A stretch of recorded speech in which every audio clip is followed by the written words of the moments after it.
সবাই বেহুশ হয়ে যাবে, সব বেহুশ, কারো হুশ থাকবে না। এমনকি নবী বলেন আমিও বেহুশ হব। হুশ ফিরে আসার পর আমি দেখব মুসা নবী আরশের নিচে মুসা আলাইহিস সালাতু ওয়াস সালাম ঝুলে আছে, আমি দেখব।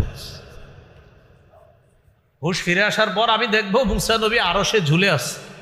নবীজি বলেন আমার জানা নাই মুসা নবী আমার আগেই সেখানে ঝুলছে নাকি মুসা নবী বেহুশই হয়নি, এটা আমার জানা নেই। একটা হলো হয়তো বেহুশ হয়েছে, হওয়ার পর তার হুশ আগে ফিরে আসছে। আরেকটা হইলো নাকি তিনি বেহুশই হন নাই, এটা আমার জানা নাই। নবীজি বলেন এ হলো দ্বিতীয় ফু। সুম্মা নুফিখা ফীহি উখরা ফাইযা হুম কিয়ামুন ইয়ানজুরুন। তৃতীয় ফু দেওয়ার পর আমি আপনি আমরা সবাই উঠব, কিয়ামতের ময়দানে দাঁড়াবো। রাসূলুল্লাহ সাল্লাল্লাহু আলাইহি সাল্লাম উঠবেন, আবু বকর, ওমর, ঈসা সব উঠবেন। কিয়ামতের ময়দানে আমি আপনি আমরা যখন উঠব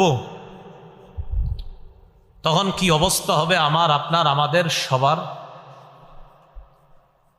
সহিহ বুখারীর বর্ণনা 4712 নম্বর হাদিস। এই হাদিসের মধ্যে আসছে উতিয়া রাসূলুল্লাহ সাল্লাল্লাহু আলাইহি ওয়াসাল্লাম বিলাহমিন। রাসূলুল্লাহ সাল্লাল্লাহু আলাইহি সাল্লামকে গোশত দেওয়া হলো, গোশত খেতে দেওয়া হলো। ফারুফিয়া ইলাইহি জিরাহ, রানের অংশ নবীজিকে দেওয়া হলো। গোশত দেওয়া হলো মানে গোশতের যে রান, এই রানের অংশ নবীজিকে দেওয়া হলো। ওয়া কানাত তুজিবুহু, রানের অংশের গোশতটা নবীজি বেশি পছন্দ করতেন। সুবহানাল্লাহ, ওই গোশত নবীজিকে দেওয়া হয়েছে।